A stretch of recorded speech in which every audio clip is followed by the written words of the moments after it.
What's up, everybody? I'm very excited. Um, the thing is that the Lord has told us, like, determine ahead of time in your heart that you're not gonna try and come up with your own defense and what you're gonna say, because in that moment, I'm gonna give it to you.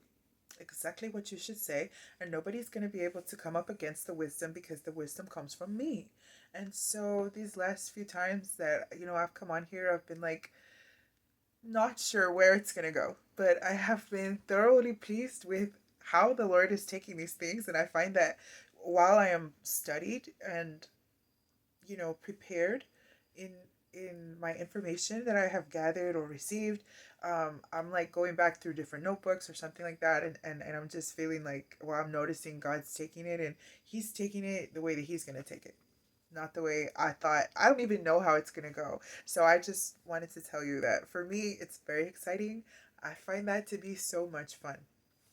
So tonight I'm going to start with, or today, I don't know what time it is when you're watching this. For me, it's like almost midnight.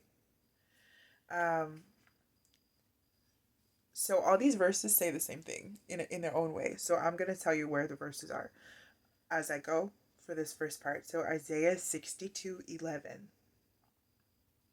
Look, the Lord has proclaimed to the ends of the earth, say to daughter Zion, look, your salvation is coming. His wages are with him, and his reward accompanies him.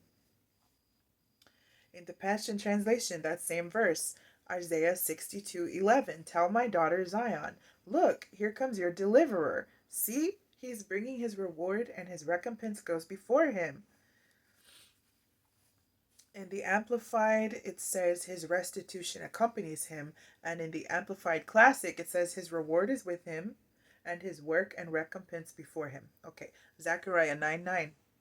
Rejoice greatly, daughter Zion. Shout in triumph, daughter Jerusalem. Look, your king is coming to you. He is righteous and victorious and has salvation, humble and riding on a donkey, on a colt, the foal of a donkey. Matthew 21:5. Look, your king arrives. He's coming to you humbly, gentle, sitting on a donkey, riding on a donkey's colt. Okay, so as I was writing these verses on this night, which was August 18th of 2025, so way back, months ago, almost a year ago, I guess. Um, as I'm writing this one, Matthew 21:5, your king arrives, he's coming to you humbly.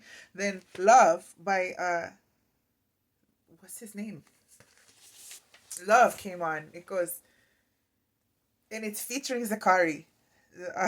And it's 3 minutes and 33 seconds long. And he's like, oh, by the way, open the door, by the way. I'm like an exit away. Just love me, right? And so it's called Love, and he's talking about how he's coming. Um, open the door. And so anyway, as I'm writing this down, that song came on. My thing was on shuffle. Okay, then John 12:15. Look, it's your king coming to you, riding on a young donkey. Okay, so down on there, for yet in a very little while, the coming one will come and not delay. So that was in Hebrews chapter 10, verse 27, I believe. Okay, then the next thing, Suffocate by Jay Holiday came on out of nowhere. Okay, I made sure to take note of that. Out of nowhere. That's not even on, it wasn't even on my list. Okay, and so one of the things he's saying is, I wrote multiples of the lyrics. Okay, but one of the things he said is, somebody call the paramedics. Tell them to hurry up and come through because I can't breathe when you talk to me. Okay, and so later on that day, and I took this note here and it's in red. Okay, I questioned if I should write the paramedics part because, like, what does that have to do with me?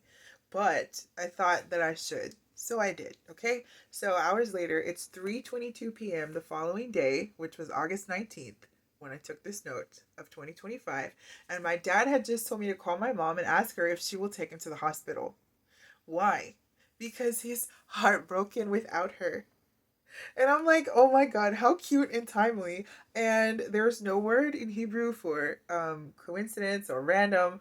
He could have called her himself. My dad, why are you having me call her? That why? What do I have to do with this? But it was like confirmation for all the things that he was having me to write down. Um, and the thing is that when you can when you start, a piece of advice that I would like to give you is when God is sharing things with you from the other realm into this realm, we have talked already about how it can take some time to manifest over here on this side. Because the realm is fallen, even though we are restored. So you have to have a generous amount of patience because your spirit already perceives what's going on or a portion of what is to come. And your mind is like, I thought this should have happened. Like I'm sharing with you, if you're going to be walking with God, you just have to understand. My advice is you have to have great patience because you can see what's way ahead. Sometimes it's very close. Like when I told you about the dream and I saw what happened and it had to do with me right then. I got shot in the chest and it manifested in a negative way.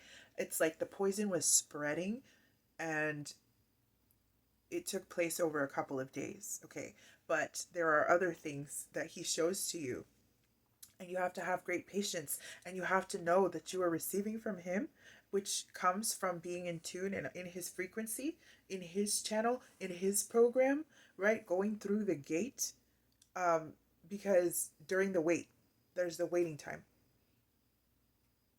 And you can't be swayed. You can't use your authority that you've been given to alter the route by speaking negatively. Follow? Okay. So when I wrote that down, it was 3:22 p.m. So there was that song. Yeah, he's like, somebody call the paramedics. Okay. So then my dad was like, call your mom and tell her if she can take me to the hospital because I'm heartbroken without her. Okay, and this was at 3:22, which means to lift up and show, to show forth, appointed, show. Now we're gonna come and I'm gonna read all this. It's the meaning, the breakdown of 3:22. Okay, so to lift up anything on high and exhibit it for all to behold, to show accurately, clearly, disclose what was hidden. And the example is Acts 1:24, show which of these two thou hast chosen. Okay? Strong's Greek 3:22 portrays the decisive act of publicly pointing out, appointing, or commissioning someone for a God-given task. The term always carries a note of divine initiative. Oh, we were just reading about the crest of Amana. I don't have that notes with me right here. The crest of Amana, divine initiative, following him deeper into the covenant intimacy. Ha! Okay. A note of divine initiative. Okay, the Lord designates his servants and human beings respond in obedience. When God shows or appoints, he does so with covenantal authority for redemptive purposes. Okay. The verb carries the connotation of public display. I just thought of Wayne's World, when he's like, I can tell I'm like high in the spirit, drunk of the wine of the Holy Spirit, because this is so much fun. I love walking with God. When God shows, okay, redemptive purposes, the verb carries the connotation of public display. God doesn't appoint in secret. Selection processes must be saturated with prayerful dependence. And that took us again to Acts 1:24, which says, show which of these two you have chosen. Okay. The church sends workers as Jesus did, pairing them, empowering them, expecting harvest. The pattern of 2x2 deployment safeguards accountability and mutual encouragement. Let's keep going. That number, 3:22, was connected to 11:66. Still the Greek of the Strong's Concordance, okay? To show, to point out, to make known. Show, showed, shown, bring, shows, exposed to the eyes. Things presented to one in a vision. To show, equivalent to bring to pass. produce what can be seen, to give the evidence or proof of a thing, to show by words, to teach. Something hidden becomes visible, certain, and personally engaging. Whether the subject is the Father, the risen Christ, an angelic messenger, or a human disciple, the action consistently moves from concealment to clarity, so that faith is informed, strengthened, and compelled toward obedience. The Lord, the God of the spirits of the prophets, has sent his angel to show his servants what must soon take place. That's Revelation 22:6. God does not merely tell, he shows, granting John sensory visions. The verb underscores the personal initiative of God, who desires his people to know his plans and character. Miraculous works in John 2:18, 10:32, and the synoptic healings of lepers stress that divine authority is displayed, not merely claimed. In Acts 10:28, Peter recalls how God showed him that no person is unclean. Show. Revelation meets reality. The action overturns ignorance, verifies authority, and summons a lived response. Oh my God. And then I went on to put a dream that I had. We're going to go past that. God's will is not hidden. His word reveals his will.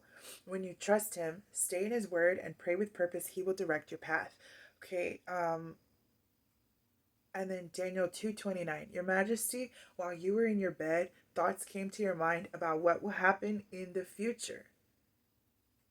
The revealer of mysteries has let you know what will happen. Okay.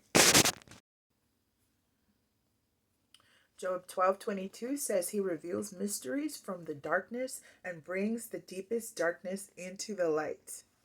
Okay.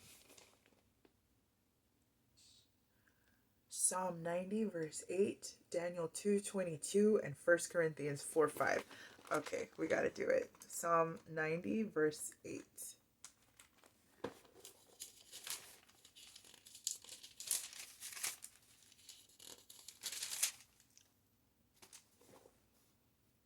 You have set our iniquities before you, our secret sins in the light of your presence. Okay, Daniel 2:22.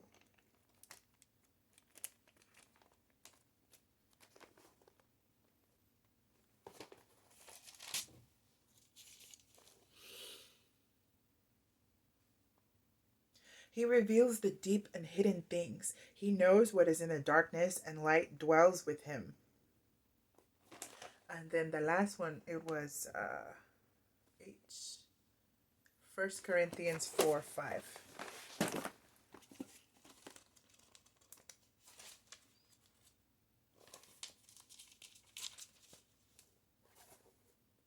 So resist the temptation to pronounce premature judgment on anything before the appointed time when all will be fully revealed. Instead, wait until the Lord makes his appearance, for he will bring all that is hidden in darkness to light. He will pour light upon the hidden things of darkness and unveil every secret motive of everyone's heart.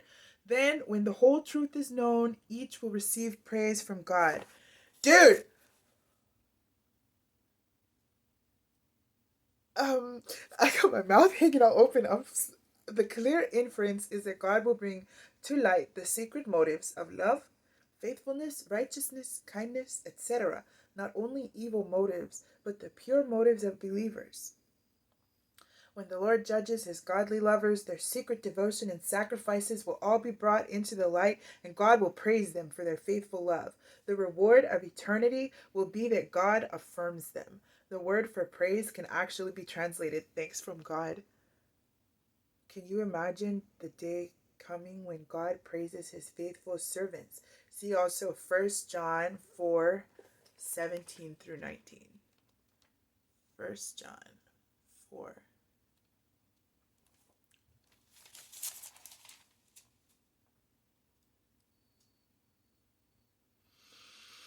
By living in God, love has been brought to its full expression in us so that we may fearlessly face the day of judgment, because all that Jesus now is, so are we in this world. Love never brings fear, for fear is always related to punishment, but love's perfection drives the fear of punishment far from our hearts. Whoever walks constantly afraid of punishment has not reached love's perfection. Our love for others is our grateful response to the love God first demonstrated to us.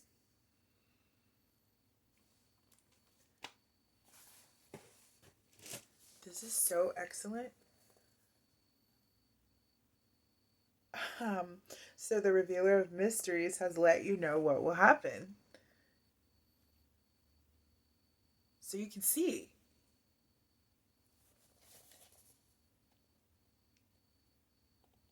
Okay. All right. Let's push forward. So, proclamation. I announce it to you before it occurs. My words are not for the distant future, they are for now. Okay, I want to stop right there. This is a whole excerpt. But verses came to mind as I was reading that to you. So, proclamation. I announce it to you before it occurs. We're going to jump to Isaiah.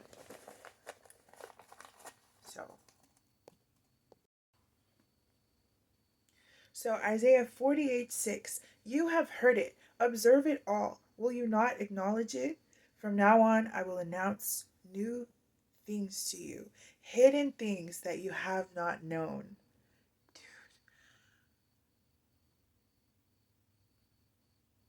Okay, and then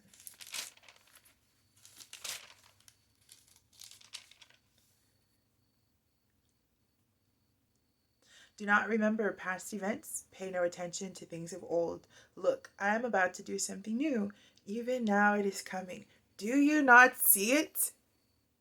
Indeed, I will make a way in the wilderness, rivers in the desert. That was Isaiah 43:19. Now we're going to 42. We're going to 42, but I have to find the verse.